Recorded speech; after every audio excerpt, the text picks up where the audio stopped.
Hello everyone, my name is VivianJade, the trained unprofessional, and welcome back to Temptation's Ballad. Oh no, because the sprites got updated, son of a fuck, okay. Okay, I'm back to this point, and I want to give some shout-outs to people in the comments who were quick to point out that they believe that Elia is a sorcerer. Let me pull up the comments. Mike Diargon mentioned that their DM brain detects a bit of sorcerer multiclass going on. Billy Bob Joe 1631 suspects that both Elia and Rennet might be sorcerer. And Swiftblade 862 says that Elia might have one of the rubies. So here's the thing. I love D&D. I miss playing D&D. But my favorite part of D&D is not the rules. So I don't know the rules in and out enough to identify different classes and other stuff like that. So shout out to the people that recognized it and are able to theory craft because of it. But I don't know myself. Their walk to the royal palace was a quiet one. Artemy and Maeve led the charge, chatting quietly amongst themselves about the history of noble families or something like that. Sid dawdled behind the group with Calder. Oh, by the way, someone mentioned that they thought that what was left behind, the thing that made, what's his name? What's his fucking name? Jesus. I can't believe I'm forgetting his fucking name. Cole, yeah, main character, that's his fucking name. Made him leave the... I'm fucking with you. What made Cole leave the fucking, the tavern, the Bonebreaker Guild headquarters in the last episode so suddenly after the talk with his dad, his daddy, when he was like, oh, he saw something and then he fucking bolted. Someone theorized that, that was Hamish coming back, that it wasn't some danger, that it was just him not being ready to talk. And I responded then, as I'll say now, if that is the case, I would have liked a little more confirmation of that. Because he seemed scared, for sure, but I don't know. Sid dawdled behind the group with Calder. The older hyena silently clung to his arm and did not utter a single word since they left the inn. Sid shot him frequent worried glances. The noble had completely clammed up and his gaze fixed firmly to the ground as though trying to ignore everything around them. Hey. I know I already asked, but is everything okay? Your grandpa doesn't seem like an easy guy to live with. Calder immediately snapped up as though waking from a daze. A scowl slid over his face as naturally as one would squint into the morning sun. Of course I'm okay. Why is that even a question? Do not make presumptions of things you do not understand, plebeian. Sid smiled awkwardly and raised his hands in surrender. Hey man, I'm not assuming anything. You just look kinda awful, and I wanted to know if there's anything I can do to help. Calder blinked, taken aback, before the scowl returned. There is nothing that you can do, commoner. In fact, there is nothing to do. I have my responsibilities as my house's heir, and to the burdens that come with it. And I am perfectly capable of carrying them on my own, thank you very much.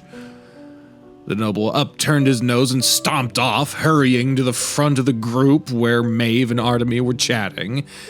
Despite his best attempt to puff out his chest, Sid couldn't help but notice the slump of his shoulders through that weak facade. Cole sidled up next to him with a raised brow. Yeesh. Even when you try to help the guy, he's an absolute dick about it. I'm not sure why you even bother. Well, everyone deals with stuff differently. Speaking of which, are you okay too? Cole immediately stiffened. Of course I'm okay! The bard caught himself and blinked. Don't like that. They walked silently together for a few moments before Cole sighed. Alrighty, okay might be a bit generous, but I'm dealing with it. Everything sucks, but it's a long time coming. Did your dad really take it that badly? Cole threw his hands up in the air. That's the worst part. I couldn't even confess anything. I just kind of broke down and he had to comfort me. So much for taking responsibility and all that shit. I guess we're putting it off until a little later.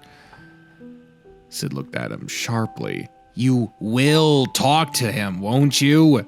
What? Of course I will. Why wouldn't I? I already promised that I'd try to suck less. Didn't realize how little faith you had in me, big guy. I have faith in you. It's just that, well... Sid glanced around. They were lagging behind, with Artemy, Maeve, and Calder well out of earshot. You said yesterday that you were gonna tell Artemy about your little theft, but you still haven't. Yet. Listen, I'm gonna. I'm not ready yet. It's just a lot, yeah? Sid fell silent for several long moments. Can I give you my thoughts on something? Are they good thoughts? I could use a good thought or two. Not quite. More like neutral observations. Don't like that either. I can put it off to later if you want. Cole bit his lip, his brow furrowed with discomfort. Really don't like that. But sure. Hit me. Sid smiled softly. I've been thinking, and don't take this the wrong way, but sometimes it's not about you. Cole frowned, but did not retort. Sid took this as permission to continue. Sometimes people deserve to know the truth, and you being not ready isn't good enough. Sometimes you just have the responsibility to tell them, and you just gotta stop putting yourself first for a bit. Cole's gaze was fixed on Artemy's back as they continued strolling through the streets. He gnawed on his lip, his face twisted in an anxious knot. I know. I'm gonna tell her. Listen, I have a plan, right? A way to get Artemy off the hook from her whole revoking her title thing with her mom. I just figured we got rid of your death sentence. Would soften the blow a bit. You do have a lot of plans. Sid sighed. Artemy is my friend too, boss. I hope your plan goes well, but if you put it off for too long, I'm gonna tell her myself. And she should really hear it from you. She will! I'll do the right thing, I promise. I just need more time. His voice wavered for a moment. We'll still be friends, right? Even if everything goes tits up? Sid's gaze softened and he pulled the hyena close. Of course, boss. I'm anxious. I am. Whoa, my God. Oh, Jesus. This is worrisome. Here we go.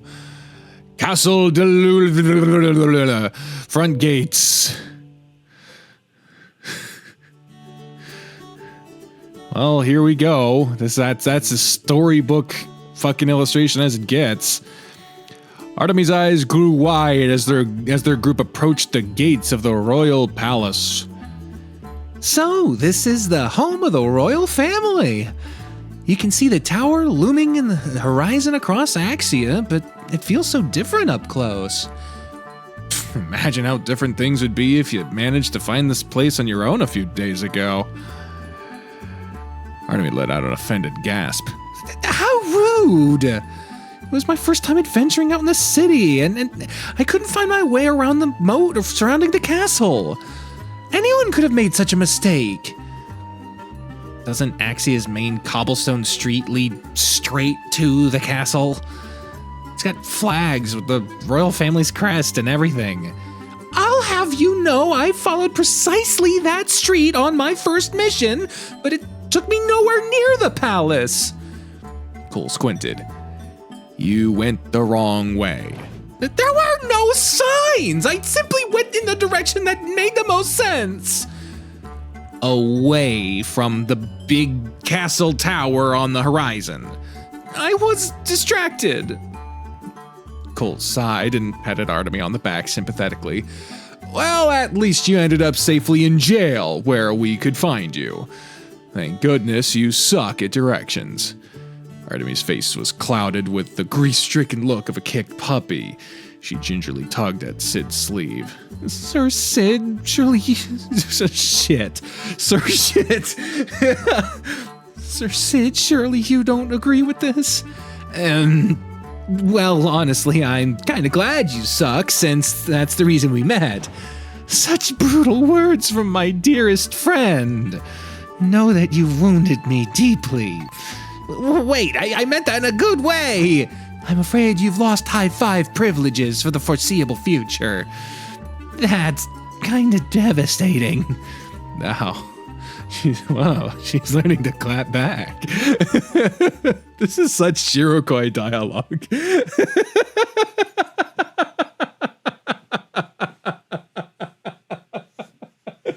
I don't know if he's going to like me saying that, but... Oh, Jesus. Cole blinked as their group crossed the narrow road leading to the castle gates. Rows of guards were stationed at the entrance, but one familiar knight towered over the rest. A worried frown filled Cole's face as he elbowed Artemy urgently. Hey, Artie, just a heads up, but your knight commander's here. Artemy immediately stiffened. Sir Grank? Here? Yeah, right. You don't have to talk to him if you don't want to. I could probably pull some strings and get past him unnoticed. As you know, I'm incredibly skilled at avoiding conversations. Artemy shot him a grateful look, but firmly shook her head. No, but thank you for the thought. I will have to speak with him eventually. It would be best if I face things now instead of letting it fester. Little bit on the nose there. Oh, man. Cole felt a stomach twist with loose glass. Jesus! The ease with which Artemy stepped forward in spite of the torment on her face. It shouldn't kill him inside the way it did. He should be proud. Happy for her, even. Shouldn't he? He's proud of her. He's ashamed of himself. For a split second, Cole hoped that she would fail, and knew he truly was the worst person in the world. Oblivious to the storm of self-loathing boiling inside him, Artemy sucked in a deep breath and stepped forward toward the castle's front gates. She stood tall and rigid, the picture of professionalism, but she couldn't quite bring herself to look Grank in the eyes. Greetings, Knight Commander. It is a surprise to see you here. The Pillar Bearer's brow rose with surprise at the sight of her before quickly melting into a warm smile. Artemy found herself unable to smile back. The old bear did not comment on it, but the hurt in his voice was obvious. Oh, Artemy! Dear girl, it's good to see you up and about after last night's debacle. Have you been well? Artemy bowed stiffly. I am faring well, yes. I come here today to continue my investigation of the missing rubies.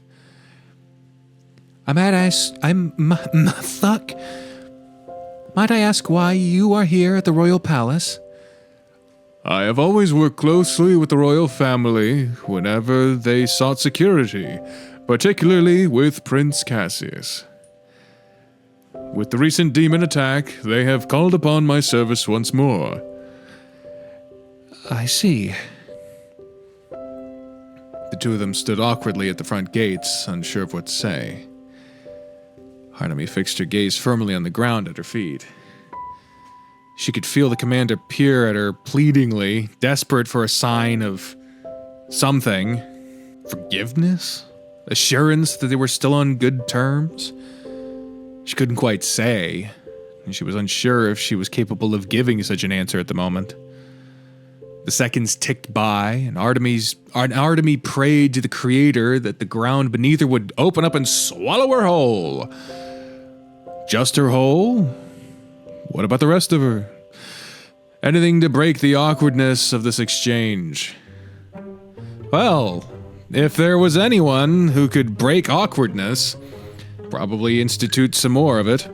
Apparently the Creator was feeling hilarious today because Colody suddenly strutted past her and let out a low whistle. Hey there, hot stuff. I heard through the grapevine that you were asking where my favorite bar was. Did something catch your interest? Oh, if it isn't Artemy's flattering friend. I was simply lamenting on where the fun spots were in Axia as of late. I'm afraid I've been quite out of the loop. Tavern folks tend to run when they see a church knight in full armor march into their establishment. If it's fun you're looking for, hit me up. I'm pretty confident I can show you where you can find it.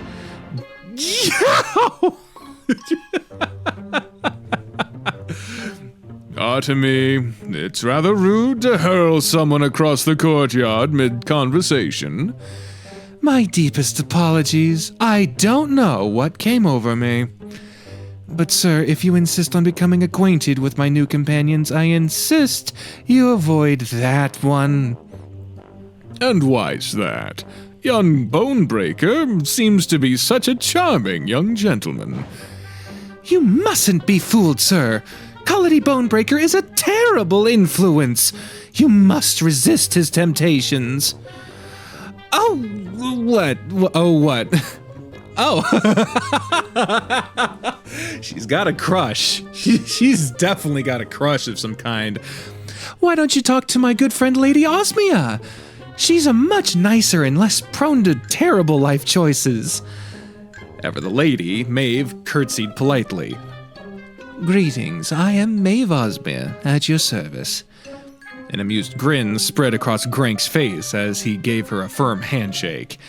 You must be the delightful You must be the delightful little lass who's been running the Firefly Festival and stepping on all the noble toes. I admire your gumption. House Osmia has done great work in feeding the hungry of this city.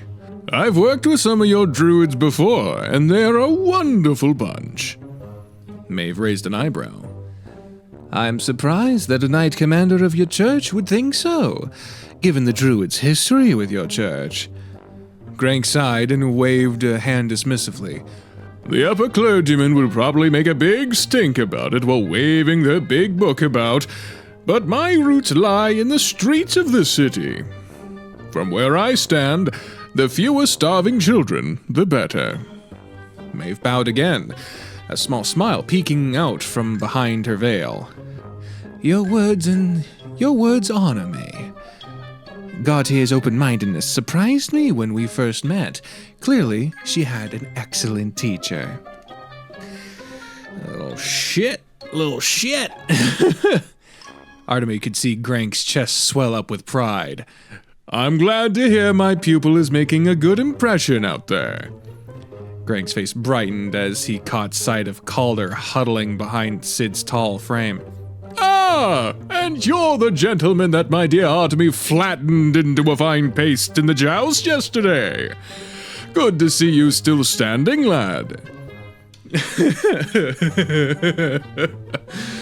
Oh, he's such a dad. He's such a dad. Calder spluttered indignantly from behind Sid's bulk. That match was clearly rigged and you know it. Summons shouldn't be allowed in a competitive setting. Had it been a fair match, I would have easily snatched victory from your cheating grip. Oh, I'm happy to arrange a rematch. That shan't be necessary. Such an inelegant spot is beneath my station anyhow. And it is a spot that my favorite pupil absolutely crushed on her first attempt.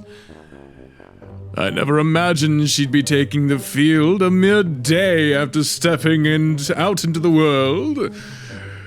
You have my thanks for being the stepping stone for her victory, lad.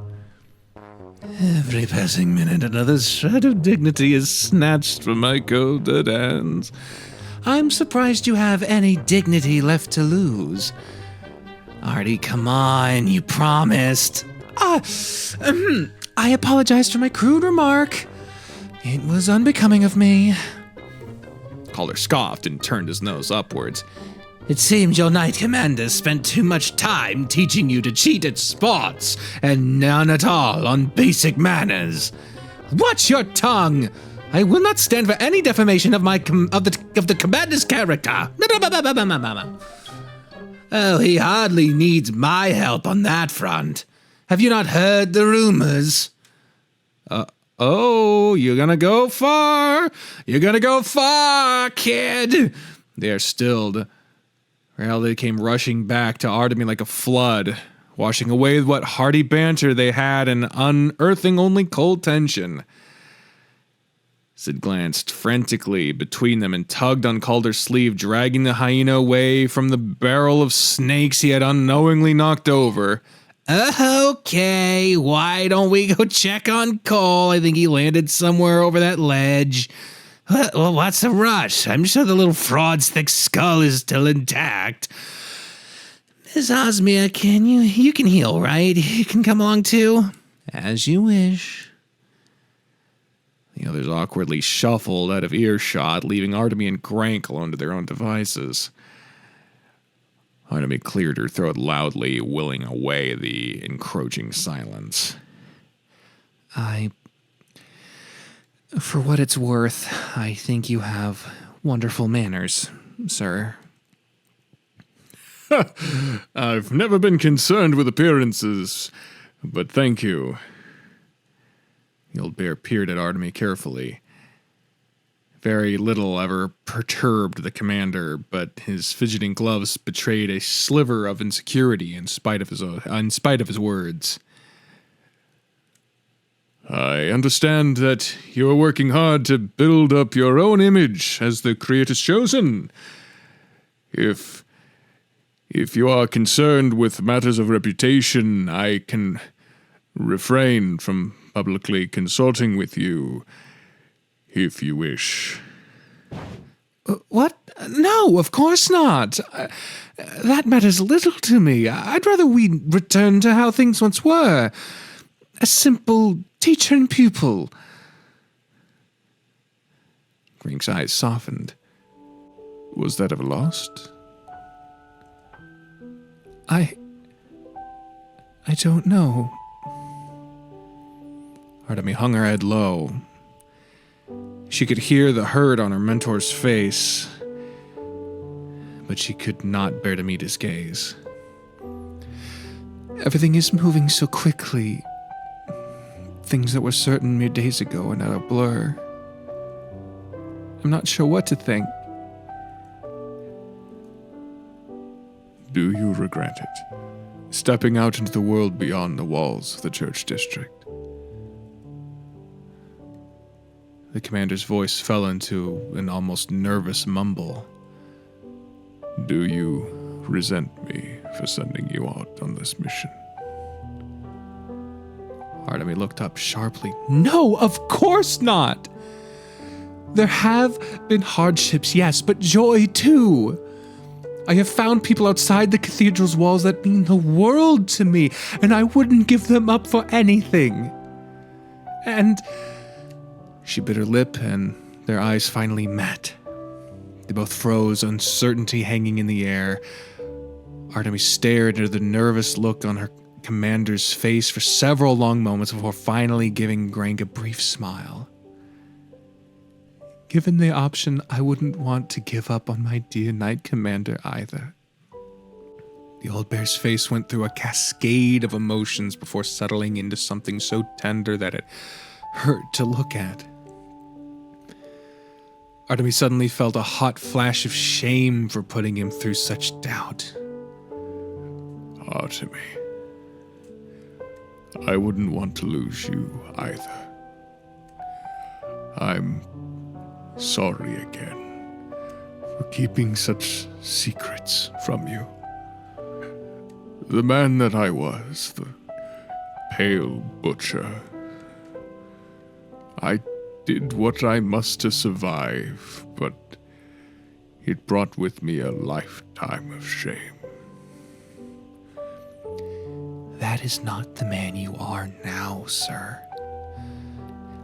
I am speaking to Grank Stormborn, the man who trained me and taught me all I know. He is also the man who set me down the path where I found my closest friends. Perhaps I don't know him as well as I thought, but that needn't be a frightening thing for either of us. A warm smile spread across Grank's face. I would like nothing more than to be reacquainted with my favorite pupil. You have grown quite wise during your time out in the world. Despite your rumblings, your friends seem to be quite a wonderful influence. Artemy couldn't help but chuckle. Her chest felt lighter than it had in days. They are good people, good friends. Even that accursed quality bone breaker. Don't tell him I said that, though. Best keep him on his toes. Grank let out a hearty laugh, and she found herself joining him. All that time spent dreading this reunion. It was nice to have her mentor back. Speaking of your friends... Artemy blinked and noticed the commander's gaze drift over her shoulder. She glanced around, and a horrific scene suddenly hit her like a mallet to the face. In the distance, near the cliffside, Cole was down on one knee before Sid. His face was awash in theatrical zeal as he slowly slid an onion ring across the badger's pinky finger. To Artemy's horror and utter betrayal, Sid let out a gasp and pressed a dainty hand to his heart. Boss, this is all so sudden. I'm super flattered, but think of our positions. Are they mocking her? They're mocking her. Cole looked like he was having a stroke whilst trying to keep a straight face. Will you accept it? I do not sound like that. Cole clutched his son of a bitch. Sid clutched his chest, completely giving up on holding back his snickers. Yes, thank you. Yeah! I take back what I said. I'm afraid I have made no such friends. Hey, Sid, Sid said you needed a distraction. We were helping. Is everything all right now? I'll keep Colder in the corner here just in case. I say colder, I need Calder. Artemy stared skyward and prayed for the Creator to bless her with patience and forgiveness that she did not have. What have I done to deserve this suffering? But what is friendship but mutual torment? I am glad you are doing well, dear girl. I sure don't feel like it. A slightly singed Cole shuffled up to them with a toothy grin. How'd it go with your commander? You two cool again? Yes? Excellent. I knew it'd work out. That old bear always seems to always seemed the understanding type. Oh yes, and you have been so helpful. Happy to be of service. If you take this as a sign to spread your dastardly influence onto the Knight Commander, you've got another thing coming. Good luck catching me. I can teleport now. Mrs. Shrikewood, you've doomed us all. Maeve rejoined their little circle and cleared her throat quietly. If I may interrupt the pleasantries, we are here to seek an audience with Prince Cassius. I believe Gautier sent a raven on this matter yesterday. Oh yes, your meeting. I'm afraid His Highness is not available at the moment. The lad always had a delicate disposition, but the death of his parents and his recent demon attack have left him in quite a state. He has declined all meetings with officials and the public for the time being. Cole froze, his hackles rising, Wait, seriously?